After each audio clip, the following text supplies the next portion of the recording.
রাজনৈতিক তরজা এবার সাগরদিঘি বিধানসভা নিয়ে রাজনৈতিক বিতর্ক তুঙ্গে।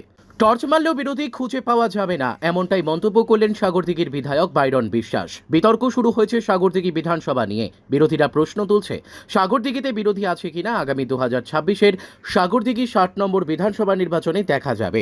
আরও প্রশ্ন, বিরোধীদের সাগরদিঘি ছিল তৃণমূলের বড় গড় কারণ। প্রয়াত বিধায়ক সুব্রত সাহা তৃণমূল কংগ্রেস থেকে সাগরদিঘি বিধানসভায় 2 বার নির্বাচিত হয় এবং এই সাগরদিঘি তৃণমূলের গড়কে ভেঙে চুরমার করেছিল উপনির্বাচনে কংগ্রেস থেকে নির্বাচিত হওয়া বিধায়ক বাইরন বিশ্বাস।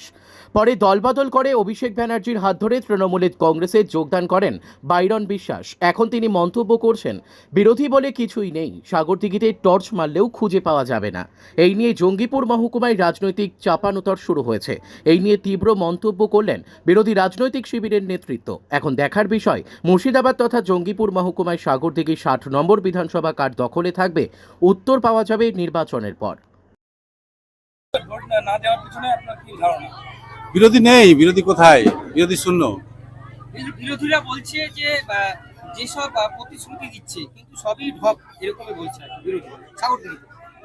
সেই জন্য আমাদের টিএমসি সরকার বারবার পুনরায় ফিরে আসছে। অন্য যা চান্স পাচ্ছে না, বিরোধীরা লুপ্ত হয়ে যাচ্ছে, আর লুপ্ত হয়ে গেছে, আর টর্চ দিয়েও খুঁজে পাওয়া যাবে না।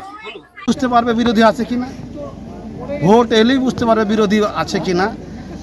এখন সাগরদিঘির মানুষ যখন গত বাই ইলেকশন হয়েছে তখন মনে হচ্ছিল যে কংগ্রেস ছিল না, সিপিএম ছিল না। ভোট 56,000 লিড দিয়েছিল, তার পরিণাম 22,300 করেছিলাম। তো আবার যখন বিধানসভা নির্বাচন আসবে তখন কংগ্রেস সিপিএম আছে কিনা, তার কীর্তিকলাপের জন্য জবাব মানুষ সাগরদিঘি দিবে কিনা। এই সাগরদিঘির মানুষ যখন গোটা মুর্শিদাবাদে তৃণমূল ছিল না, তখন এই সাগরদিঘির মানুষ রফিকুল ইসলামকে জেলা পরিষদ থেকে তৃণমূল থেকে নির্বাচিত করেছিল। এই সাগরদিঘির মানুষ সুব্রত সাহাকে প্রথম ঘাসফুল ফুটিয়েছিল এই সাগরদিঘি থেকে। এই সাগরদিঘি থেকে কংগ্রেসকে শূন্য কাটিয়ে এক করেছে। আজকে বাইরন বিশ্বাস তৃণমূলে গেলে হবে না, কিন্তু তিনি কংগ্রেসের সিম্বলি জিতে আছেন। ভোট যখন আবার হবে তখন তিনি বুঝতে পারবেন। আপনার নাম? আমার নাম সাইদুর রহমান। আপনি? আমি কংগ্রেসের একজন কর্মী।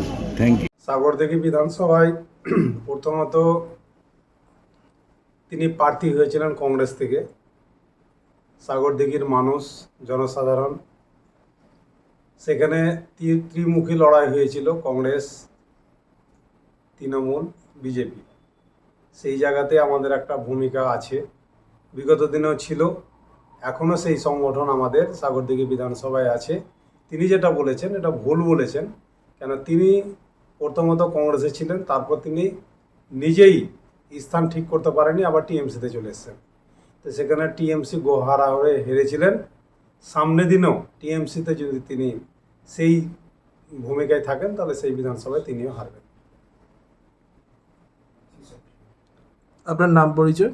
আমি জঙ্গিপুর সাংগঠনিক জেলা সভাপতি সুবল চন্দ্র ঘোষ, ভারতীয় জনতা পার্টি। সাগরদিঘির বিধায়ক কয়েকদিন আগে তৃণমূলের বিধায়ক, তিনি যে কথাটা বলেছেন যে সাগরদিঘির প্রেক্ষাপটে নাকি বিরোধীদের খুঁজে পাওয়া যাবে না। আচ্ছা, উনি কাদের ভোটে জিতেছিলেন সাগরদিঘিতে? ওনাকে কে জিতিয়েছিল? তৃণমূলের ভোটে? এখন নাই উনি তৃণমূলে যোগ দিয়ে অনেক বড় বড় কথা বলছেন। উনি তো জিতেছেন বিরোধীদের ভোটে।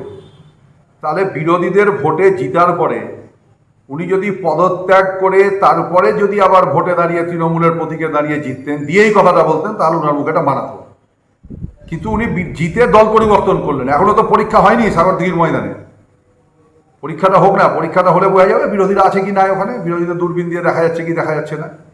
গোটা পশ্চিমবাংলায় তো মমতা ব্যানার্জি বলতেন যে বিরোধীদের দূরবীন দিয়ে দেখা যায় না, সিপিএমকে দেখা যায় না, কংগ্রেসকে দেখা যায় না।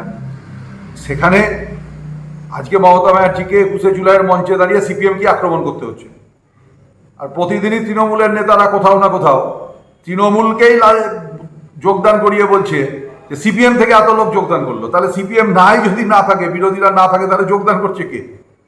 আসলে এগুলো হচ্ছে মানে কথার জাগলারি, মানুষকে বিভ্রান্ত করার জন্য ওনারা এইসব করছেন। আর নিজেরা যে সমস্ত করেছেন, জনগণের ভোটে নির্বাচিত হয়ে দল পরিবর্তন করে অন্য জায়গায় গেছেন, তাদের নিজেদের দোষ ত্রুটিগুলো থাকার জন্য এই ধরনের বড় বড় কথা বলছেন। সময় আসুক, প্রমাণ হবে বিরোধীরা আছে কি নাই। আপনার নাম? আমি সোমনাথ সিংহ, আমি সিপিএম রাজ্য কমিটির সদস্য।